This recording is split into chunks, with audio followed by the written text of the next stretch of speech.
রাত 1:47। এক গরিব ভিখারি এক কোটিপতি মেয়েকে তুলে নিয়ে যায়, আর তখনই সে মেয়েটিকে বিয়ে করে নেয়। কিন্তু কেন? কি ছিল এর পেছনের রহস্য? মেয়েটির কাকা কাকিমা যখন খুঁজতে বেরোলো, তারা এমন কিছু দেখলো যা জানলে আপনার পায়ের তলা থেকে মাটি সরে যাবে। সব কিছু জানতে হলে ভিডিওটি একটুও স্কিপ না করে শেষ পর্যন্ত দেখুন। রাত তখন 1:47। শহরের সবচেয়ে দামি ক্লাব জেনিথ থেকে বেরিয়ে এলো অদিতি সেন। লাল গাউন, হালকা হাই হিল, হাতে একজোড়া সোনার ব্রেসলেট, আর চোখে আদো ঘুমের মতো একটা আবেশ। মাথাটা একটু ঘুরছে। পার্টির শেষ পানীয়টা হয়তো না খেলেই ভালো হতো। তবুও অদিতি হাসলো। আজ তার জন্মদিন। 23 পেরিয়ে 24-এ পা। বন্ধুদের মাঝে চারপাশে কেক, আলোর ঝলকানি, ডিজের তালে গলা ছেড়ে গান, সব কিছুতেই যেন এক পরিপূর্ণতা ছিল। অদিতি জানে এই শহরে সে কতটা প্রভাবশালী। বড় হোটেল, ব্যবসার একমাত্র উত্তরাধিকারী, একমাত্র মেয়ে, আর একদম স্বাধীন। সে নিজেই গাড়ি চালিয়ে ফিরছে। ড্রাইভ করতে ভালোবাসে, বিশেষ করে রাতে। রাস্তা ফাঁকা, বাতাসটা ঠান্ডা, আর চাঁদের আলোয় শহরটা একটু অদ্ভুত রঙে রাঙে। 5 তারা ফ্ল্যাটের দিকে গাড়ি এগোয়।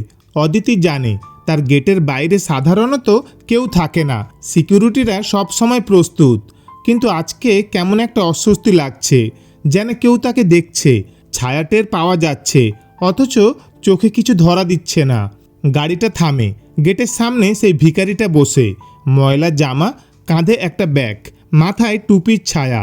2-3 মাস ধরে দেখছে এখানে বসে ভিক্ষা করে, কিন্তু সিকিউরিটিরা কোথায়? অদিতি হোঁচট খেতে খেতে গাড়ি থেকে নামে। ব্যাগটা হাতে ধরে দরজার দিকে যেতে যাবে এমন সময়, একটু শুনবেন, একটা মোটা কণ্ঠ ভেসে এলো। অদিতি তাকায়। একটু ঘোরের মধ্যে থাকা চোখগুলো ফোকাস করার চেষ্টা করে। ঠিক সেই মুহূর্তে পেছন থেকে একটা হাত এসে তার মুখ চেপে ধরে। একটা কাপড় ঠেসে ধরা হয় মুখে। অদিতি ছটফট করে ওঠে, হাত পা নাড়ে, চিৎকার করার চেষ্টা করে, কিন্তু কিছুই বের হয় না। চারপাশ ঘোলা হয়ে আসে, আলো নিভে আসে চোখে। পরদিন সকালে অদিতি ধীরে ধীরে চোখ মেলে। চোখ দুটো ব্যথা করছে, মাথাটা যেন ভারী। সে উঠে বসে, হঠাৎ চমকে ওঠে। এটা কোথায়? দূরে পাহাড়, কাঠের জানালার বাইরে একটানা ঝর্ণার ধারা পড়ছে। ঘরের ভেতর কাঠের দেওয়াল, মাটির মেঝে, একটা ছোট টেবিলে কিছু শুকনো রুটি আর জল রাখা। তার চারপাশে ফুলছাপ চাদর, নিচে কাঠের খাট।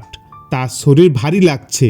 আচমকাই হাতে চোখ পড়ে, লাল সিঁদুর, স্মৃতিতে স্পষ্ট সিঁদুরের দাগ। সে হতবাক। এটা কি? কে এটা দিল? স্মৃতির পর্দায় কিছুই স্পষ্ট নয়, শুধু রাতের গেট, সেই ছায়ামূর্তি, আর নিঃশ্বাসে আটকে আসা মুহূর্ত। সে চিৎকার করে ওঠে, কে আছো? আমাকে বাঁচাও!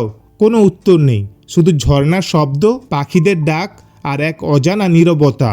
সে উঠে দাঁড়াতে চেষ্টা করে, কিন্তু পা একটু কাঁপছে, মাথা ঘুরে যায়। ধীরে ধীরে দরজার দিকে এগোয়। দরজাটা বাইরে থেকে বন্ধ। অদিতির বুকের ভেতরটা ধুকধুক করে ওঠে। আমার সঙ্গে কি হয়েছে? এই সিঁদুর, এটা কি কোনো বিয়ে? কে এই লোক? কোথায় আমাকে নিয়ে এলো? কি চাইছে? আতঙ্ক, অপমান আর বিভ্রান্তি একসাথে মাথায় ঘুরপাক খায়। সময় কেটে যায়। 1 দিন, 2 দিন, তারপর 1 সপ্তাহ। অদিতি যেন সময়ের ভেতর আটকে গেছে। প্রতিদিন সকালবেলা সেই লোকটা, যে নিজেকে কিছুই বলে না, ঘর বন্ধ করে বাইরে যায়, ফিরে আসে বিকেলের পরে। যাওয়ার আগে রান্না করা খাবার রেখে যায় ছোট কাঠের টেবিলে, ভাত, ডাল, মাঝে মাঝে ডিম।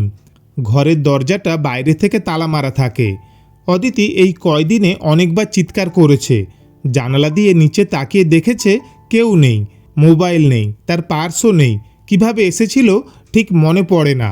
এদিকে কলকাতা শহরে উত্তাল অন্ধকার। অদিতি কোথায়? তার কাকা কাকি আত্মীয়রা দিশেহারা। অদিতি যখন 15-16 বছর বয়স, তখনই মা বাবা মারা যান। তারপর থেকে কাকা কাকি তাকে নিজের সন্তানের মতো আগলে রেখেছেন। এখন সেই অদিতি নিখোঁজ। পুলিশে রিপোর্ট হয়েছে, মিডিয়াতে ছড়িয়ে গেছে ছবি, তবুও কোনো খোঁজ নেই, কেউ কিছু দেখেনি। একজন বলেছিল অদিতিকে শেষবার নিজের গাড়ি চালিয়ে ফিরতে দেখেছে, রাত 1:30টার সময়, গেটের কাছে। তারপর নিঃশব্দ এক শূন্যতা। ছেলেটা কে? অদিতি এখন প্রতিদিন মনে মনে একটাই প্রশ্ন করে, ও আমাকে কেন ধরে এনেছে? ছেলেটার চোখে এক ধরনের চাপা রাগ আছে, কিন্তু মুখে একরাশ নীরবতা। কথা খুব কম বলে, না গালাগাল দেয় না মারধর করে, শুধু তাকে আটকে রেখেছে। বাইরে আকাশটা তখন গম্ভীর, ঘন কালো মেঘে ঢাকা। একটু আগে পর্যন্ত রোদের আলোয় ঝলমল করছিল চারপাশ, কিন্তু এখন নিস্তব্ধ, যেন ঝড়ের আগে এক অজানা শ্বাসরোধকারী অপেক্ষা। সেদিন অদিতি ওর ঘরের পুরনো আলমারি ঘাঁটতে গিয়ে একটা মলিন খাম খুঁজে পায়। ভেতরে কিছু চিঠি আর একটা পুরনো ছবি। ছবিটা দেখে চোখ স্থির হয়ে যায় ওর। ছবিতে দেখা যাচ্ছে 3 জন কলেজ পড়ুয়া, 2 জন মেয়ে, 1 জন ছেলে। ছেলেটার মুখটা ঠিক যেন এখনকার ওই ছেলেটার মতোই। এটা তো অভ্রজিৎ। কিন্তু অদিতি নিজের মনে ফিসফিস করে। এই নামটা উচ্চারণ করা মাত্রই একটা বায়বীয় ঝড় বয়ে যায় ও স্মৃতিতে। কলেজে একসময় খুবই ভালো মানুষ, নম্র স্বভাবের একটা ছেলে অভ্রজিৎ। ও একদিন অদিতিকে প্রপোজ করেছিল, কিন্তু অদিতি সবাইকে শুনিয়ে বলেছিল, তুই আমার যোগ্য না। আয়নাতে নিজের চেহারা দেখে এসেছিস? গরিব ভিখারি কোথাকার, এসেছিস একটা কোটিপতির মেয়েকে ভালোবাসতে। বন্ধুরা হেসে উঠেছিল। অভ্রজিৎ নীরব দাঁড়িয়েছিল কিছুক্ষণ, তারপর চলে গিয়েছিল। সেই যে গিয়েছিল আর আসেনি। অদিতির কাঁধে এক শীতল ঝাঁকুনি নামে। ওই আমাকে এনেছে এখানে, ওই অভ্রজিৎ। স্মৃতির পর্দা একে একে খুলে যায়। এই ঘর, পাহাড়, এই নীরবতার মধ্যেই লুকিয়ে আছে সেই দীর্ঘদিনের প্রতিশোধের গল্প। অদিতি বসে পড়ে কাঠের মেঝেতে, ছবিটা শক্ত করে ধরে রাখে। তার বুকের মধ্যে শ্বাস নিতে কষ্ট হচ্ছে। হঠাৎ তখন দরজায় আওয়াজ। ছেলেটি ঘরে ঢুকছে, যে প্রতিদিন বাইরে তালা লাগিয়ে রাখে, রান্না করে খেতে দেয়, কিন্তু নিজে খুব কম সময়ই থাকে ঘরে। অদিতি সাহস করে বলে ফেলল, তুমি তুমি কি অভ্রজিৎ? ছেলেটা থেমে যায়, কয়েক সেকেন্ড চুপচাপ দাঁড়িয়ে থেকে বলে, তুমি তাহলে চিনতে পেরেছো? অদিতি হতভম্ব গলায় বলে, তুমি তো আমার ঘরের সামনে ভিক্ষা করছিলে। তুমি আমার সঙ্গে এমন করলে কেন? এটা কি প্রতিশোধ? আমাকে অপমান করার একটা অভিনব উপায়? অভ্রজিৎ একটু হাসে না, শুধু জানালার দিকে তাকিয়ে বলে, তুমি যেটা দেখেছিলে সেটা শুধু একটা প্রয়াস ছিল, তোমার চোখে নিজেকে ছোট করে দেখানোর, যাতে তুমি সত্যিটা জানতে চাও এবং আমি সুযোগ পাই সবটা বলার। একটু থেমে সে বলে, তোমার বাবা মারা যাওয়ার কয়েক বছর আগে একদিন আমার বাবার কাছে এসেছিলেন। তাদের মধ্যে অনেকটা পুরনো বন্ধুত্ব ছিল, তুমি হয়তো জানো না। সেদিন তোমার বাবা বলেছিলেন, অদিতি বড্ড জেদি হয়ে উঠছে, সব সময় সব কিছু নিজের মতো চায়, কিন্তু সে বুঝতে পারে না এই জগতে ভালোবাসা, শ্রদ্ধা, এগুলোর কদর কতটা। অভ্রজিতের গলা ভারী হয়ে আসে।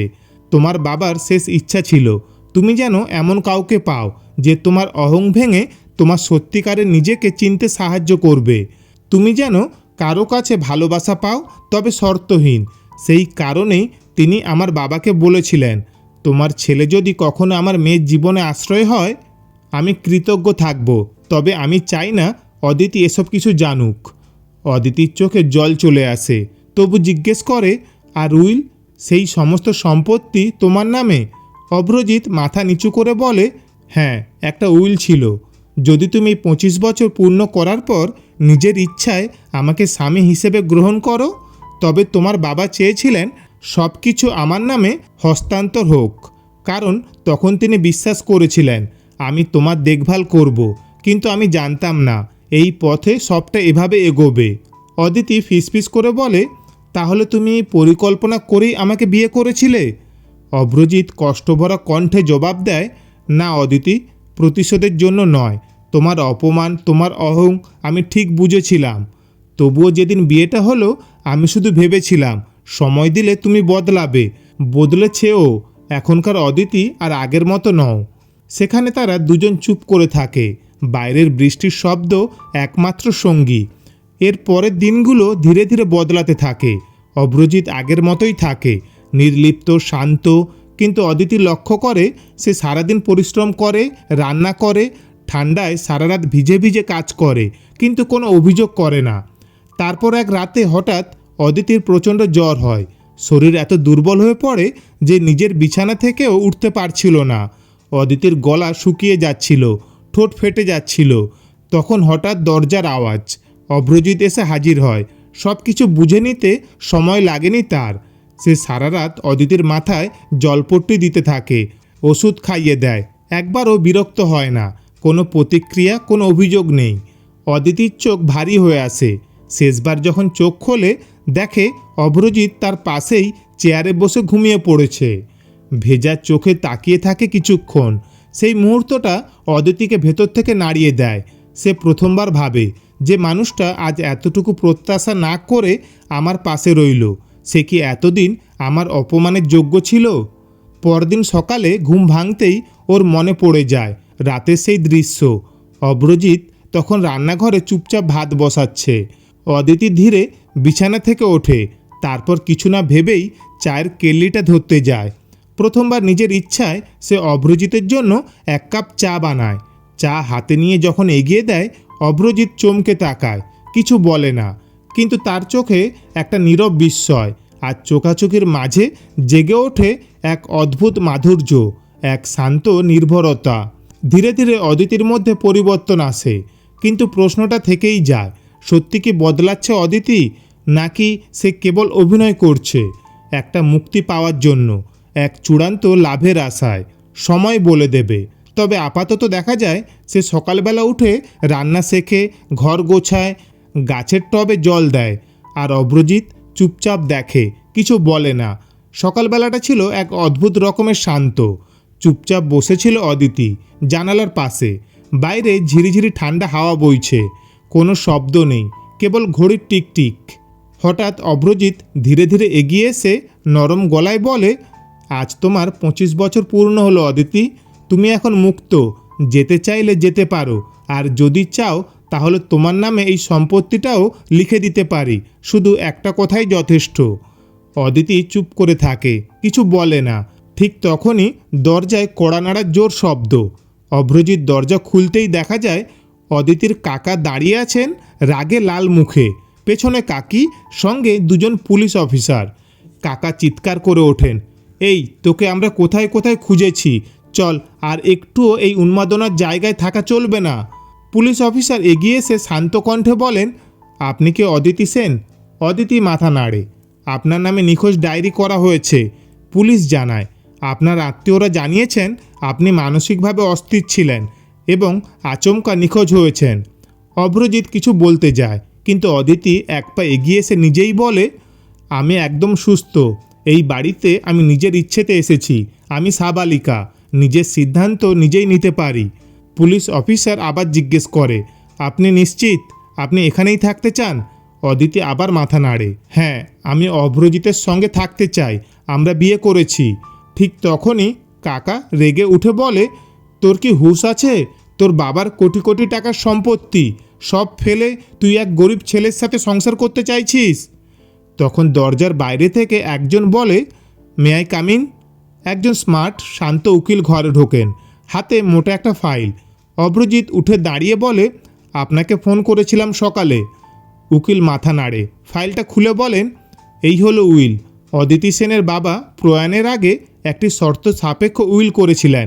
তাতে স্পষ্ট বলা আছে, যদি অদিতি 25 বছর পূর্ণ হওয়ার পর স্বেচ্ছায় কাউকে স্বামী হিসেবে গ্রহণ করে এবং তার সঙ্গে সংসার শুরু করে, তবে সমস্ত সম্পত্তি সেই স্বামীর নামে হস্তান্তর করা হবে। ঘর নিস্তব্ধ। কাকা মুখ হাঁ করে চেয়ে থাকে। উকিল আবার বলে, এইসব নথি আদালতে জমা দেওয়া আছে, আমি শুধুমাত্র এখানকার কপি এনেছি। পুলিশ অফিসার মাথা নাড়ে, বলেন, ম্যাডাম যা সিদ্ধান্ত নিয়েছেন সেটা আইনত বৈধ, আমরা কিছু করতে পারি না। কাকা মুখ ঘুরিয়ে নিয়ে বলেন, চলো, আজ থেকেও আমাদের কাছে নেই, আমাদের কাছেও মরে গেছে। তারা বেরিয়ে যায়। দরজাটা ধীরে ধীরে বন্ধ হয়ে যায়। একটা দীর্ঘ নিঃশ্বাস ফেলে অদিতি ধীরে ধীরে উঠে দাঁড়ায়। অভ্রজিৎকে চোখে চোখে তাকিয়ে খুব শান্ত গলায় বলে, তুমি যদি আজও সেই সিঁদুরটা আমার কপালে পরিয়ে দাও, তাহলে আমি আর কখনো তোমাকে ছেড়ে যাব না। অভ্রজিৎ স্তব্ধ হয়ে যায়, চোখের জল এসে পড়ে। সে ধীরে ধীরে সেই সিঁদুর নিয়ে এসে অদিতির কপালে পরিয়ে দেয়। অদিতি সেই পুরনো অপমান, অহংকার, দুঃখ সব পেছনে ফেলে এক নতুন জীবনের দিকে পা বাড়ায়। দূরে পাহাড়ের কোলে এক চায়ের দোকান।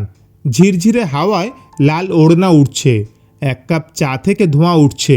2জন মানুষ বসে আছে পাশাপাশি। অভ্রজিৎ আর অদিতি। তারা এখন আর প্রতিশোধের ছায়ায় নয়, ভালোবাসার আলোয় বসে আছে। আসলে ভালোবাসা কখনো প্রতিশোধ চায় না, শুধু অপেক্ষা করে একটুখানি বোঝার জন্য। তো বন্ধুরা, আজকের এই গল্পটি তোমাদের কেমন লাগলো অবশ্যই কমেন্ট করে জানিও। ভালো লাগলে লাইক ও শেয়ার করে দিও। ধন্যবাদ, ভালো থাকবেন।